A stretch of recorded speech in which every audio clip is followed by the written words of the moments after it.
இது ஒரு awareness video தான். அதனால நான் சொல்ல போறத கொஞ்சம் காது குடுத்து கேளுங்க. இப்போ என்னன்னா, நீங்க ஒரு அக்வாரியம் லவ்வரா இருந்தீங்கன்னாவோ, இல்ல புதுசா அக்வாரியம் ஃபிஷஸ் வாங்கி வளர்க்கணும்னு விரும்பினீங்கனாவோ, இந்த வீடியோவ மறக்காம பார்த்துட்டு, அதுக்கப்புறம் மீன் வாங்குறதா வேண்டாமான்னு யோசிங்க. இப்போ நீங்க ஒரு அக்வாரியம் ஷாப்ல போய் ஃபிஷஸ் பர்ச்சேஸ் பண்ணீங்கன்னா, அங்க இருக்கிற 90% ஆஃப் மீனினங்கள் வந்து ஒரு நான் நேட்டிவ் ஸ்பீஷிஸ் ஆஃப் ஃபிஷஸா தான் இருக்கணும். அதாவது நம்ம நாட்டு மீனினங்களா இல்லாம தான் இருக்கும். அத நீங்க எடுத்துட்டு வந்து வீட்ல வளர்க்கும்போது நல்லா தான் இருக்கும். அதுவே அதுங்கள வளர்க்க முடியாம, அதுங்களுக்கு ஒரு நல்லது செய்றேன் அப்படின்னு நெனச்சுக்கிட்டு, உங்க வீட்டுக்கிட்ட இருக்கிற ஆத்துலயோ, குளத்திலயோ எடுத்துட்டு போய் விட்டுட்டு, ஒரு மன நிம்மதி கிடைக்கும்னு நெனச்சுட்டு இருக்கீங்கல்ல, உங்களால தான் ஒரு ஈக்கோசிஸ்டத்துல பெரிய பாதிப்புங்கிறது ஏற்படுது.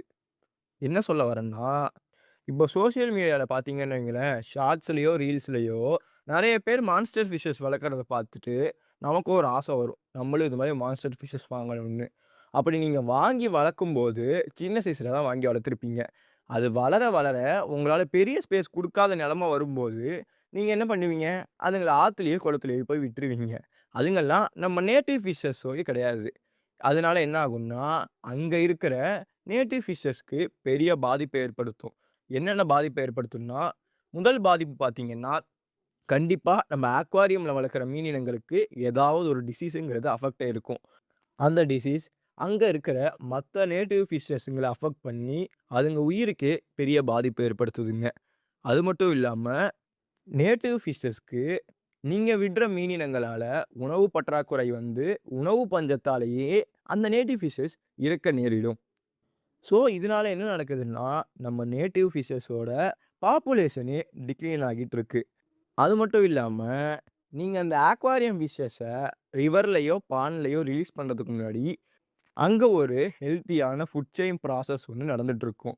இப்போ நீங்க உங்க அக்வாரியம் ஃபிஷஸ் அதுல விடும்போது, அந்த அக்வாரியம் ஃபிஷஸால அங்க ஏற்கனவே இருந்த ஃபுட் செயின் வந்து கொலாப்ஸ் ஆகலாம். ஏன் சில நேரத்தில பிரேக் ஆகுறதுக்கு கூட வாய்ப்பு இருக்கு. அடுத்து ஹைபிரிட்ஸ். நீங்க விடுற அக்வாரியம் ஃபிஷஸோட குளோஸ்லி ரிலேட்டிவ் நேட்டிவ் ஸ்பீஷிஸோட அதுங்க ப்ரீட் ஆகி ஒரு ஹைபிரிட் ஸ்பீஷிஸா உருவாகி, அந்த ஈக்கோசிஸ்டத்தையே பெரிய பாதிப்பு ஏற்படுத்துதுன்னு சொல்லலாம். நெக்ஸ்ட் இந்த கோல்டு ஃபிஷ், கப்பி ஃபிஷஸ்லாம் பார்த்தீங்கன்னு வைங்களேன், அதிகமா வேஸ்ட் ப்ரொடியூஸ் பண்ணக்கூடிய மீனினங்கள். இதுங்கள போயி நீங்க ஆத்துலயோ, குளத்திலயோ விட்டீங்கன்னா, அதுங்க வாழ்ற இடத்துல இருக்கிற தண்ணீர் கலங்கலான தண்ணீரா மாறிவிடும். அது மட்டும் இல்லாம, பல நோய்கள் அதிலிருந்து உருவாகும்.